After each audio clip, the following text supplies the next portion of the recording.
በስመ አብ ወወልድ ወመንፈስ ቅዱስ አሐዱ አምላክ አሜን። መጋቢት 5 ኑሯቸው እንደ ሰው ያይደለ በምድረ በዳ እንደ መላእክት የኖሩትና በዝቋላ ተራራ ባለው ባህር ውስጥ 100 ዓመት ተዘቅዝቀው ለኢትዮጵያ ሰዎች ምሕረትን የለመኑት አቡነ ገብረ መንፈስ ቅዱስ ታላቅ ቃል ኪዳን የተቀበሉበት ዕለት ነው። የከበረ ቅዱስ ኪራኮስ ከእናቱ ከቅድስት ሐና ጋራ በሰማዕትነት አረፈ። ኤልያኖስ የተባለው ከሃዲ ንጉሥ በመጀመሪያ አባታችንን ለጣዖቶቹ እንዲሰግዱ ሲያስገድዳቸው ትእዛዙን እንዳልተቀበሉት ባወቀ ጊዜ ወደ አደባባይ አወጣቸውና አማልክቶችን እንዳያመልኩ እየጻፈች የምትከታተል ይችን እጅህ ትቆረጥ ዘንድ ይገባል አለው። አቡነ ኪራኮስንም ይዘው እርሳስ አፍልተው በአፋቸው ውስጥ አፈሰሱባቸው። ደግሞም በብረት አልጋ ላይ ፍህም ነስንሰው በላዩ አስተኟቸው። ጨውም በመጨመር ሰውነታቸውን ፈጽመው አቃጠሉት። አጥንታቸውም እስኪሰበር ድረስ በብረት በትሮች ደበደቧቸው። ጌታችንም ከሕማማቸው ፈወሳቸው። አቡነ ኪራኮስ በእስር ቤት ሳሉ ከሃዲው ንጉሥ ወላጅ እናታቸውንም አምጥቶ ለ3 ሰዓት ያህል በፀጉሯ ላይ ሰቅሎ ስጋዋን ሰነጣጠቀው። በእሳትም አቃጠላትና ሰማዕትነቷን በዚያው ፈጸመች። አቡነ ኪራኮስን ግን አምጥተው መርዛማና ተናዳፊ እባቦችና እፍኝቶች ካሉበት ትልቅ ጉድጓድ ከተቷቸው። ነገር ግን መርዛማ እባቦቹ አባታችንን አልነኳቸውም። ከወታደሮቹም ውስጥ አንዱ በኪራኮስ አምላክ አምኛለሁ፣ የኪራኮስ አምላክ ሆይ ነፍሴን ተቀበላት ብሎ መስክሮ አንገቱን ለሰያፊዎች አስተካክሎ በመስጠት ተሰየፈና ሰማዕትነትን ተቀበለ። አባታችንንም ከዘይት ጋራ ዝፍጥ ከፈላበት ምጣድ ውስጥ ጨመሯቸው። ሁለተኛም ደረታቸውን በጦር ወጋቸውና ሰማዕትነታቸውን በዚያው ፈጽመው ነፍሳቸውን ለእግዚአብሔር አስረከቡ። ረድኤት በረከታቸው ይደርብን፣ በጸሎታቸው ይማረን። አቡነ ገብረ መንፈስ ቅዱስ ከደቡባዊ ግብጽ ከቆላው አገር ከንሂሳ የሚገኙ ገዳማዊ ናቸው። አባታቸው ስምዖን ከነገደ ብንያም ሲሆን እናታቸው ደግሞ አቅሌስያ ይባላሉ። ወላጆቻቸው በእግዚአብሔር ፊት ደጋጎች የነበሩ ቢሆኑም አቅሌስያ መካን ሆና ልጅ በማጣቷ እያለቀሰች 30 ዘመን ኖረች። ከዕለታት በአንደኛው ቀን ወደ ቤተ ክርስቲያን ገብታ የአብ የወልድ የመንፈስ ቅዱስ ስዕል ካለበት ፊት ለፊት በመቆም ለእግዚአብሔር ልጅ ይሰጣት ዘንድ አልቅሳ ስትለምን ያን ጊዜ ከስዕሉ ቃል ወጥቶ ስልጣኑ ከሰማይ ከፍታ ከፍ የሚል ንጽሕናው ከሚካኤል ከገብርኤል ጋር የሚተካከል ክህነቱ እንደ መልከ ጼዴቅ እንደ መጥምቁ ዮሐንስ እንደ ነቢዩ ኤልያስ የሆነ ልጅ አንቺ ተቀበይ አላት። አቅሌስያም በመጋቢት 29 ጸንሳ በታኅሳስ 29 ቀን ደምግባቱ እጅግ የሚያምር ወንድ ልጅ እንደወለደች መልአኩ ቅዱስ ገብርኤል በሰው አምሳል መጥቶ የዚህ ልጅሽ ስሙ ገብረ መንፈስ ቅዱስ ይሁን አላት። ወዲያውም ሕፃኑ ተነስቶ ከእናቱ ጭን ወርዶ ለአብ ለወልድ ለመንፈስ ቅዱስ 3 ጊዜ ሰገደ። ዳግመኛም ከጨለማ ወደ ብርሃን ላወጣኸኝ ለአብ ለወልድ ለመንፈስ ቅዱስ ምስጋና ይሁን አለ።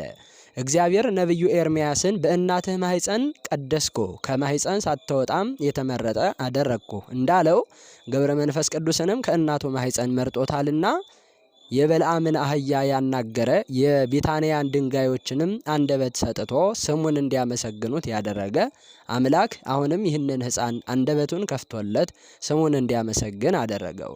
ኤርምያስ 1:1 ዘሁልቁ 22:21 እስከ 33 የሉቃስ ወንጌል ምዕራፍ 19 ቁጥር 40። ከዚህም በኋላ ይህ ሕፃን በተወለደ ጊዜ ለአምላኩ ሰግዶ አብ ወወልድ መንፈስ ቅዱስ ካመሰገነ በኋላ እናቱ አላቀፈችውም፣ ጡቷንም አልጠባም። ከዚያ የነበሩ ሁሉ ይህንን በማየታቸው እጅግ ተደንቀው አምላካቸውን አመሰገኑ። ከ3 ዓመት በኋላ እግዚአብሔር መልአኩ ቅዱስ ገብርኤልን እንዲህ ብሎ አዘዘው፣ ሕፃኑን ከእናቱ ዘንድ ተቀበል፣ ብዙ ገዳማውያን ወዳሉበት ገዳም ውሰድና ከበራቸው አስቀምጠው። አበምኔቱንም ሕፃኑን ከበር አንስተህ ካንተ ዘንድ አኑረው፣ ስለ ልብሱ ስለ ምግቡ አታስብ፣ ሕፃኑ የመንፈስ ቅዱስ ማደሪያ ነውና፣ ምግቡም ሰማያዊ ነው፣ ይኸውም ከእግዚአብሔር የሚወጣ ቃል ነው። ሰው በእንጀራ ብቻ እንደማይኖር እወቅ አለው በማለት አዘዘው። ብርሃናዊ መልአክ የራማው ልዑል ቅዱስ ገብርኤልም እንደታዘዘው ከሰማይ ወርዶ ሕፃኑን ከእናቱ ዘንድ ወስዶ በክንፎቹ አቅፎ ስሞ እስከ 7ቱ ሰማይ አውጥቶ በስሉስ ቅዱስ ፊት አቅርቦ አስባረከው። እግዚአብሔርም መልአኩን ወደ እናቴ ወደ ማርያም ውሰደውና ተባርከው አለውና ወስዶት እመቤታችንም ባረከችው። ዳግመኛም ከአዳም ጀምሮ ሄሮድስ በግፍ ካስፈጃቸው ሕፃናት ያሉት ሁሉም ቅዱሳን ነቢያት፣ ሐዋርያት፣ ጻድቃን፣ ሰማዕታት፣ ደናግላን፣ መነኮሳት ሁሉም እንዲባርኩት አደረገው። መልሶ ከእግዚአብሔር ፊት አቆመው። መድህን ጌታም ሕፃን ገብረ መንፈስ ቅዱስን በመንግስቴ ከኔ ጋር ትነግሳለህና ደስ ይበልህ፣ በርታ፣ የሚደርስብህን ሁሉ ታገስ ብሎ ነፍሳት ባንተ ምክንያት ይድናሉ፣ ሰላሜ ካንተ ጋር ይሆናል አለው። ከዚያ በኋላ መልአኩ አባ ዘመደ ብርሃን ወዳለበት ገዳም አደረሰውና ሕፃኑን በክብር ላይ አስቀምጦ እርሱ ወደ ውስጡ ገብቶ እግዚአብሔር እንዳዘዘው ሁሉንም ነገረው። አባ ዘመደ ብርሃንም ሕፃኑን አስገብቶ በእንክብካቤ የቤተ ክርስቲያንን ትምህርት ሁሉ እያስተማረ አሳደገው። ሕፃኑም ትምህርቱን በጨረሰ ጊዜ ዲቁና ተቀብሎ እንደ ቅዱስ እስጢፋኖስ ጸጋንና ሞገስን የተመላ ሆነ። ፍጹም የእግዚአብሔርን ጸጋ አድሮበታልና ስራው ሁሉ በእውቀት የተመላና የተቃና ሆነ። አባ ዘመደ ብርሃንም በሕፃኑ ላይ ያደረበትን ጸጋ እያየ እጅግ ደስ አለው ስለነበረ እንደ ቅዱስ እንጦንስ አስኬማን ሰጠው። ከዚያ በኋላ ገብረ መንፈስ ቅዱስ ቅድስናን ተቀበሉና በጾም በጸሎት ተጠምደው በታላቅ ተጋድሎ መኖር ጀመሩ። እንደ ሐዋርያትም የተአምራትና የፈውስ ሀብት ተሰጣቸውና ድውያንን የሚፈውሱ፣ ሙታንን የሚያስነሱ፣ አጋንንትን የሚያወጡ ሆኑ። መልአኩ ቅዱስ ገብርኤልም ዳግመኛ ተገልጦላቸው ወደ ሰማይ አሳረጋቸውና ከእግዚአብሔር ፊት አቆማቸው። ያን ጊዜ ጌታችን ክቡራን የሆኑ እጆቹን ዘርግቶ ከባረካቸው በኋላ በጸሎትህ ከሲኦል የምታወጣቸው ብዙ ነፍሳት አሉ፣ ድውያንንም ትፈውሳለህ። ከእንግዲህ ወዲህ ከሰው ተለይተህ ወደ ጫካ ገብተህ ከአንበሶችና ከነብሮች ጋር ኑር አላቸው። አባታችንም ጌታችንን የሰጠኸኝ እነዚህን አንበሶችና ነብሮች ምን ይመገባሉ አሉት። ጌታችንም የረገጥከውን መሬት ይልሳሉ፣ በዚያም ይጠግባሉ፣ ወደ እኔም እስከምትመጣ ድረስ ይኸው ምግብ ይሆናቸዋል አላቸው። ቅዱሳን መላእክትም ይህንን በሰሙ ጊዜ ደስ አላቸው። ጌታችንም መልአኩን ወደ ቀደመ ቦታው ይመልሳቸው ዘንድ አዘዘው። ከዚያ በኋላ አቡነ ገብረ መንፈስ ቅዱስ ከራሳቸው እስከ እግራቸው ድረስ ጠጉር በቀለላቸው። የጠጉራቸውም ርዝመቱ እንደ 1 ክንድ ከስንዝር ነው። አባታችንም በታላቅ ተጋድሎ ሲኖሩ በጸጋ ላይ ጸጋ ተጨመረላቸው። ከዕለታት በአንደኛዋ ቀን የፈወሳቸው ሕሙማንን ብዛታቸው እልፍ ሆነ። የሀገሩ ሰዎችም ስራቸውን ስላወቁባቸው አዘኑ። ውዳሴ ከንቱ እንዳይሆንብኝ ተነስቼ ወደማያውቁኝ አገር ሄዳለሁ ብለው ተነስተው ሄዱ። ሕዝቡም አባታችን እንደተሰወሩ ባወቁ ጊዜ በሐዘን አለቀሱ። ከዚያ በኋላ አባታችን ወደ ጫካ ገብተው ብቻቸውን የበጋውን ሐሩር የክረምቱን ቁር ታግሰው ምንም ልብስ ሳይለብሱ ራቁታቸውን ሆነው በተጋድሎ ኖሩ። ከጽኑ ተጋድሏቸውና ከጫካው ቅዝቃዜ የተነሳ ሰውነታቸው አልቆ ከአጥንታቸው ጋር ተጣበቀ። ፍራፍሬም ሆነ ምንም ነገር አይመገቡም፣ ውሃም ፈጽሞ አይጠጡም ነበረ። አባታችን በምድረ በዳ እንደ ሰው ሳይሆን እንደ መላእክት ኖሩ። ቅዱሳን መላእክትም ዘወትር ይጎበኟቸው ነበረ። ስለ ምግባቸውም ሰማያዊ ህብስት አምጥተው ይሰጧቸው ነበረ። ነገር ግን አባታችን ያንን ህብስት አይመገቡትም። ይልቁንም ጽዋውን ባሸተቱት ጊዜ እንዲሁ ይጠግባሉ፣ ይረካሉ። ነቢዩ ክብርህን በማየቴ እጠግባለሁ እንዳለ አባታችን በተወለዱበት ቤት አልኖሩምና እናት አባታቸው የሥጋ ዘመዶቻቸውም አላወቋቸውም። በበረሃ ብቻቸውን ኖሩ እንጂ። ነገር ግን ሰማያውያን ሁሉ ወዳጆቻቸው ሆኑ። እመቤታችን ወዳጀ ትላቸዋለች። ነቢያት፣ ሐዋርያት ወገናችን ይለዋቸዋል። መላእክት ወዳጃችን እያሉ በክንፋቸው መላእክት ያቅፏቸዋል። የአባታችን መዓዛቸው ጫካውን ይሞላው ነበረ። መንፈስ ቅዱስም ኃይል ወደ ፈለጉት ቦታ በፍጥነት እንደ ወፍ ይበራሉ። ስለተሰጣቸውም ጸጋ የበረሃ እንስሳት ሁሉ ያገለግሏቸዋል። አባታችን ሁልጊዜ እንዲህ ይሉ ነበረ። የሚጣፍጥ ምግብን መውደድ ኃጢአትን ያመጣል፣ ሞትን ያስከትላል። ክንፍ ያላቸው የሰማይ ወፎች እንኳን በመብል ምክንያት ይጠመዳሉ። ምግብ በማሽተት ከምድር ይወድቃሉ፣ በወጥመድም ይያዛሉ። የሰው ልጅም ምግብን በመውደድ በኃጢአት ይወድቃልና እኔስ ለሰውነቴ ምግብ መጠጥን አልፈልግም፣ ልብስም አልሻም። ራቁቴን ከእናቴ ማኅፀን እንደወጣሁ እንዲሁ ራቁቴን ወደ መቃብር እመለሳለሁ እንጂ ከዚህ ከኃላፊው ዓለም በሞት በተለየሁ ጊዜ መብል መጠጥንና ልብስን ማን ያስከትልልኛል አሉ። ዳግመኛም ሰው ሊደርስ በማይቻልበት በረሃ እኖራለሁ። ነጣቂ ተኩላዎችና አራዊቶች ባሉበት እነርሱ እንዲበሉኝ ስጋዬን እጥላለሁ።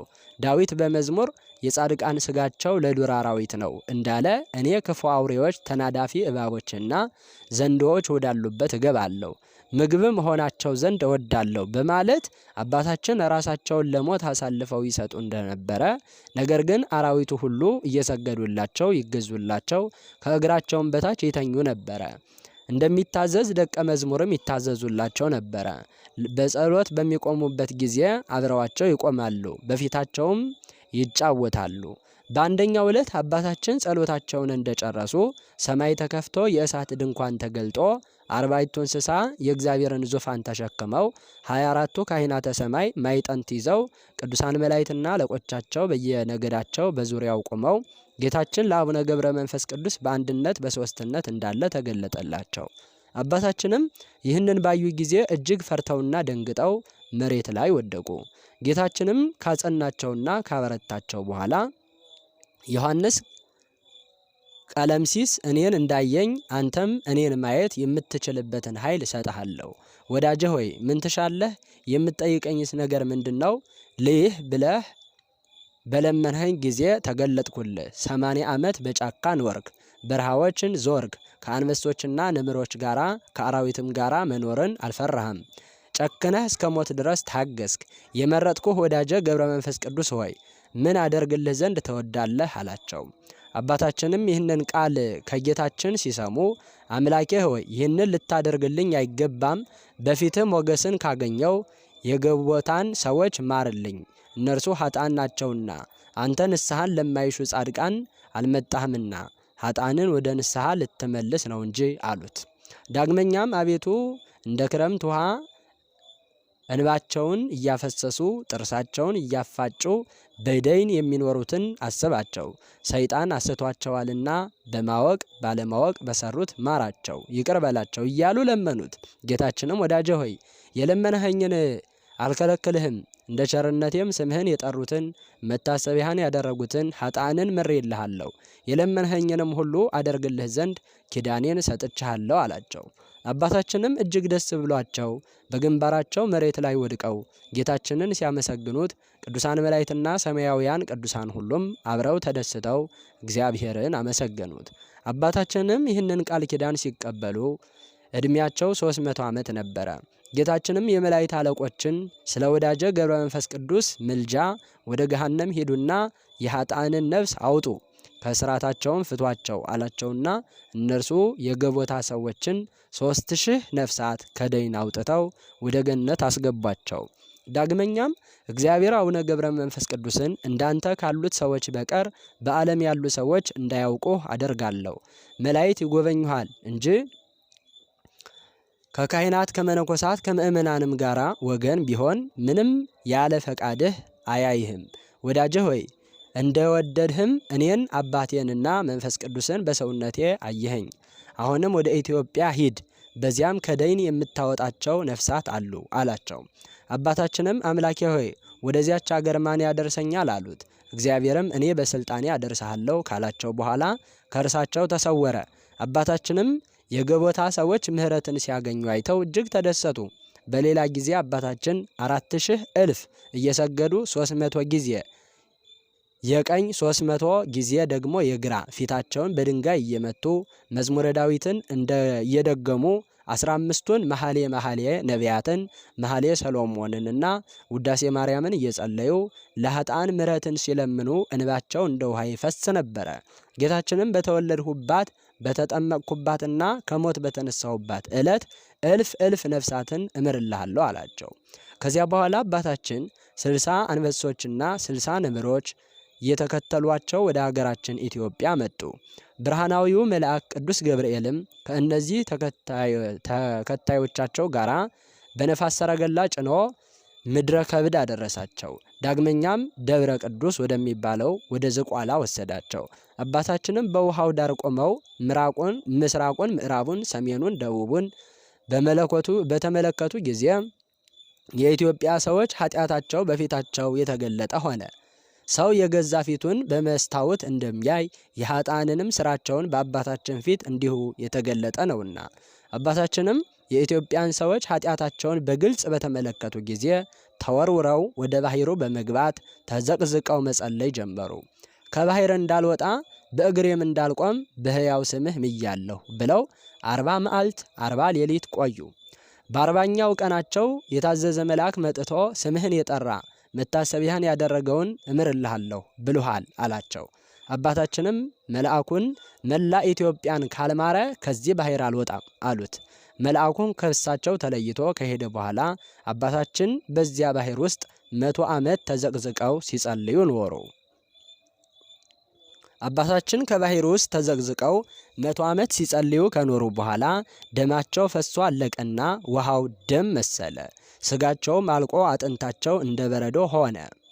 7300 የሚሆኑ አጋንንትም ከአራቱም አቅጣጫ እየመጡ ሰውነታቸውን በፍላጻዎቻቸው ይወጓቸው ነበረ። ከዚህ በኋላ ጌታችን ወደ አባታችን መጥቶ ከባሕሩ ዳር በመቆም ወዳጄ ገብረ መንፈስ ቅዱስ ሆይ መላ ኢትዮጵያን ምሬልሃለሁና ተነስ ከባሕሩ ውጣ አላቸው። አባታችንም አጥንታቸው እንደ መርፌ ቀዳዳ ተበሳስቶ ፈጽመው ደክመው ነበርና ጌታችን በክቡራን እጆቹ ሁለንተናቸውን ቢዳስሳቸው እንደ ቀድሞው ደህና ሆኑ። ጌታችንም ከባረካቸው በኋላ ወደ ምድረ ከብድ እንዲሄዱ ነገራቸው። አቡነ ገብረ መንፈስ ቅዱስ ምድረ ከብድ እንደደረሱ እንደ አምድ ተተክለው 7 ዓመት ቆመው ጸለዩ። በዚህም ጊዜ ሰይጣን በቁራ ተመስሎ መጥቶ 2 ዓይኖቻቸውን አንቆሮ አጠፋቸው። ነገር ግን አባታችን ጸሎታቸውን ሳያቋርጡ 2 ሳምንት በጸሎት ቆዩ። ከ2 ሳምንት በኋላ ቅዱስ ሚካኤልና ቅዱስ ገብርኤል መጥተው በዓይኖቻቸው ላይ እፍ ብለው ብርሃናቸውን ከመለሱላቸው በኋላ አባታችንን ከሰማይ ፍጹም ኃይል ይሰጣልና ጠላትህን ትቀበል ዘንድ ወደ ዝቋላ ሂድ፣ ትበቀልም ዘንድ ወደ ዝቋላ ሂድ ብለዋቸው አረጉ። አቡነ ገብረ መንፈስ ቅዱስም እንደታዘዙት ወደ ዝቋላ እየሄዱ ሳለ በመንገድ ላይ ከዛፍ ስር ያረፉ 3 ሽማግሌዎችን አገኙ። አባታችንም ባዩአቸው ጊዜ ለመሰወር ቢያስቡም ሽማግሌዎቹ ግን ይወጡ ዘንድ ጠሯቸውና በእግዚአብሔር ዙፋን ተማጽነናል፣ 3ታችንንም በጀርባህ አዝለህ 1 ምዕራፍ ሸኘን አሏቸው።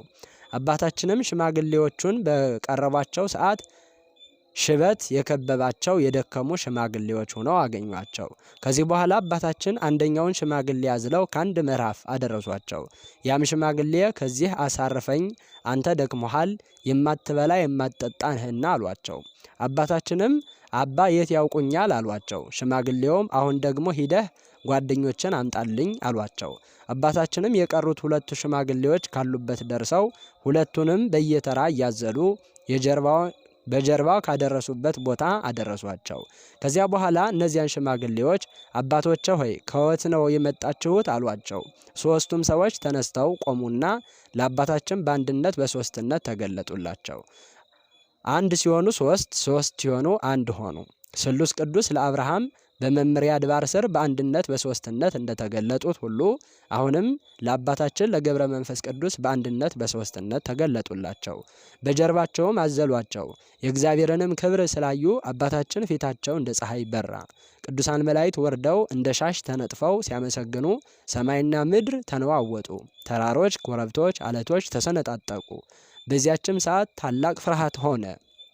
አባታችንም ዙሪያቸውን በከበባቸው በሚስጥራት ጎርፍ ታውጠው ተንቀጥቀጠው በግንባራቸው ወደቁና እንደ በድን ሆኑ።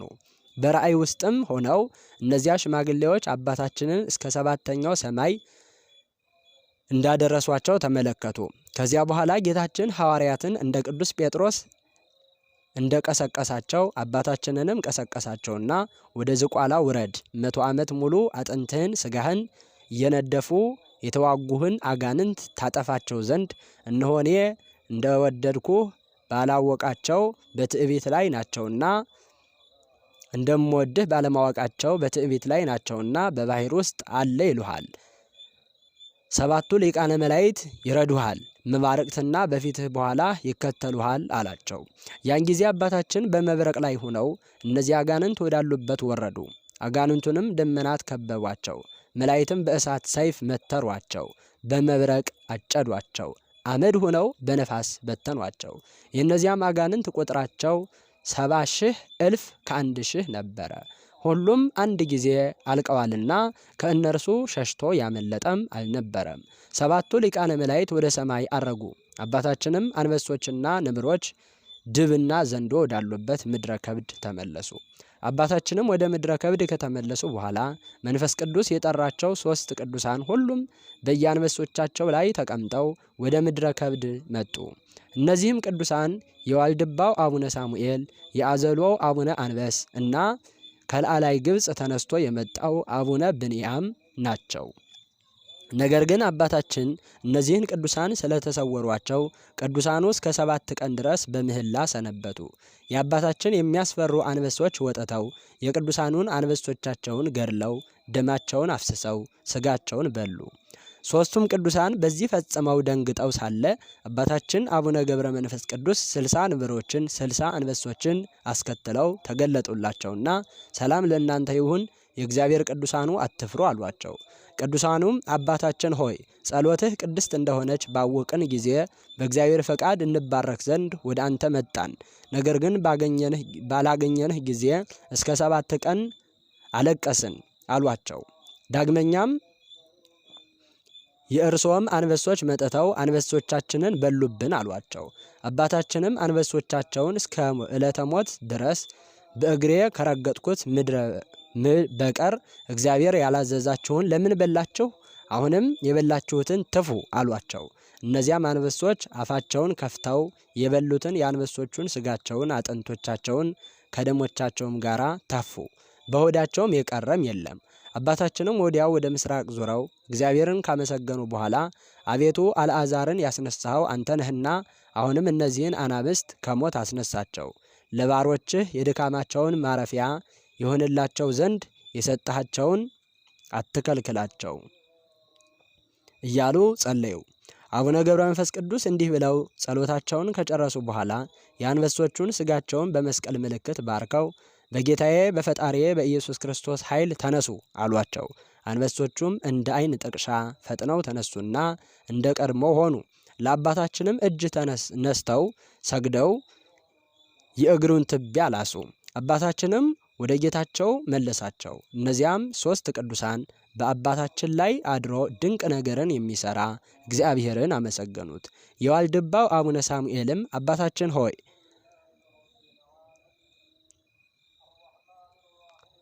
በዚች ቀን ድንቅ ስራን አየህ። አርአያ የእግዚአብሔር መልአክ አርአያ ይመስላል። ቅድስና ፍጹም ነው። የጸሎት ኃይል ሙታንን ያስነሳል። የተበሉ አንበሶችን ከአንበሶች ሆድ አወጣ አሏቸው።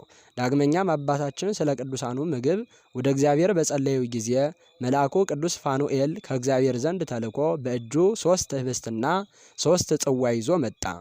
አባታችንም 3ቱን ቅዱሳን እግዚአብሔር የሰጣችሁን ይህንን ህብስትና ጽዋ ንሱ ብሎ ጠጡ ብሉ አሏቸው። ቅዱሳኑም ስራቸውን እያደነቁ በልተው ጠጥተው ጠገቡ። በማግስቱም አባታችን ቅዱሳኑን በሰላም ሂዱ ብለው መርቀው ሸኟቸውና የእግዚአብሔር ሥራ እያደነቁ ወደ በዓታቸው ተመልሰው ሄዱ። ከዚህ በኋላ ለአባታችን ጌታችን ተገልጦ ብዙ ምስጢራትን ከነገራቸው በኋላ ወደ አርያማውያን ሀገር ሂደው እንዲያስተምሩና የሚደርስባቸውንም መከራ ጭምር ነገራቸው። አባታችንም ክርስቶስ ፈጽመው ወደማያውቁት አረብ አገራት ሄዱ። የአረብ ንጉስም ብዙ ሰራዊቱን አስከትሎ ብዙ ጣዖታትን አስይዞ ሲጓዝ አገኙት። በጣዖታቱ ውስጥም አድረው የነበሩት አጋንንት አባታችንን ባዩ ጊዜ ወጥተው ሸሹ። ጣዖታቶቹም ከምድር ላይ ወድቀው ተሰባበሩ። የአረቡም ንጉስ አንተ ጸጉር ልብሱ ምንድነህ? ሰው ነህን? አሏቸው። አባታችንም አዎ እኔ ሰው ነኝ፣ ያውም የጌታዬ ኢየሱስ ክርስቶስ ባሪያ አሉት። ንጉሡም መልሶ በዚያ አይሁድ በሰቀሉት ታምናለህን? አላቸው። አባታችንም አዎን፣ እኔ በእርሱ አምናለሁ፣ አላፍርም። ስለ እኔ የተሰቀለውን በሰው ፊት አምነዋለሁ። ስለ እኔ ብቻ አይደለም ንጉሥ ሆይ፣ ስለ አንተና ከአንተ ጋር ስላሉትም ነው እንጂ በእርሱ እመኑ፣ የዘላለም ሕይወትም ታገኙ ዘንድ አሉት። ንጉሡም ይህንን በሰማ ጊዜ በጣም ተቆጥቶ ሰራዊቱን ሁሉ ጠርቶ በቶሎ እሳት እንዲያነዱ አዘዛቸው። የእቶን እሳቱም ካነደዱ በኋላ በሉ ይህንን የኢየሱስ ክርስቶስ ባሪያ ነኝ የሚለውን ጸጉር ለባሹን አንስታችሁ ከእሳቱ ውስጥ ጨምሩት አላቸው። አባታችንም ንጉሡንና መኳንንቱ ሰራዊቱ ሁሉ እያያቸው ከእቶን ውስጥ ገቡ። ነገር ግን እሳቱ እንደ ወንዝ ውሃ ሆነ። የንጉሡም ሰራዊት ይህንን ከተመለከቱ በኋላ ግማሾቹ በዚህ ሰው አምላክ አምነናል አሉ። ንጉሡም 77 አዛዦችን በማዘዝ አምነናል ያሉትን ሰዎች ራሶቻቸውን በሰይፍ አስቆረጣቸው። ቁጥራቸውም 40,000 ነበረ። ንጉሡም ሰይፉን መዞ የአባታችንን ራስ ሊቆርጥ ተወርውሮ ወደ አባታችን ሲሄድ ወዲያውኑ ጽኑ የመብረቅ ነጎድጓድና ንውጽውጽታ ሆነ። ጌታችንም ወደ አባታችን ዘንድ መጣ። መብረቁም በአንድ ጊዜ ንጉሡንና ሰራዊቶቹን ሁሉ አጠፋቸው። የሞቱም ሰዎች ቁጥራቸው 400,000 ሆነ።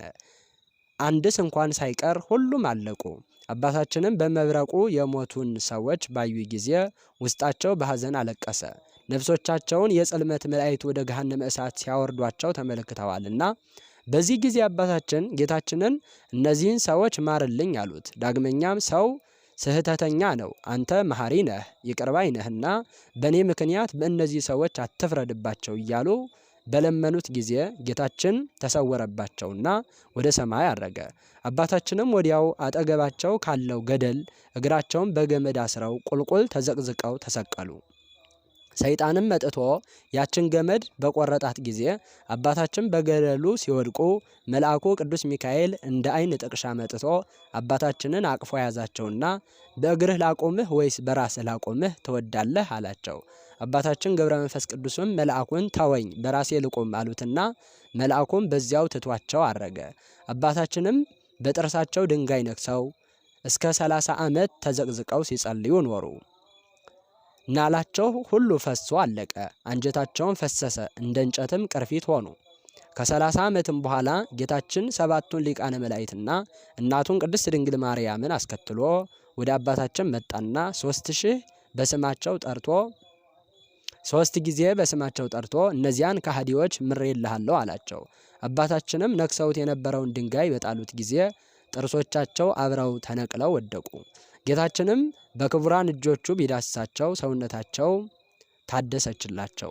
አባታችንም ጌታችንን ምሬልሃለሁ ካልከኝና ከማርክልኝስ ነፍሳቸውን ከስጋቸው ጋር አዋህድልኝ አሉት። ጌታችንም አባታችንን እንዳልክ እንደወደድክ ይሁንልህ፣ እኔ ሙታንን ልታስነሳ ስልጣን የሰጠሁ አይደለምን? አሁንም ወደ ሞቱት ሰዎች ሂድና አማትብባቸው አላቸውና ወደ ሰማይ አረገ።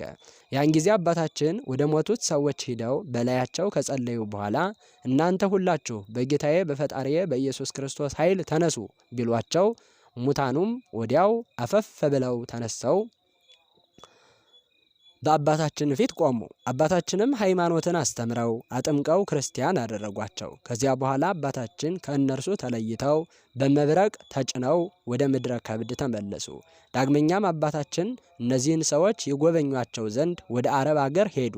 እነዚያ ከሞት አስነስተው ክርስቲያን ያደረጓቸው ሰዎችም ሃይማኖታቸውን ጥምቀታቸውን አጽንተው ቤተ ክርስቲያን ሰርተው በጽድቅ ሕይወት እየኖሩ የእግዚአብሔር አገልጋዮች ሆነው አምላከ ገብረ መንፈስ ቅዱስ እያሉ ሲያመሰግኑ ተመለከቷቸው። አባታችንም ይህንን አይተው ስለ ሰዎቹ መዳን ደስ ተሰኝተው ተመልሰው ወደ ምድረ ከብድ መጡ። ነገር ግን አባታችን ሂደው እንደ ጎበኟቸው ሰዎቹ አላወቁም ነበረ። እነዚያም ክርስቲያኖች እስከ ዛሬ ድረስ አሉ። የአቡነ ገብረ መንፈስ ቅዱስ ረድኤት በረከታቸው ይደርብን፣ በጸሎታቸው ሁላችንንም ይማረን። አሜን። ይማረን።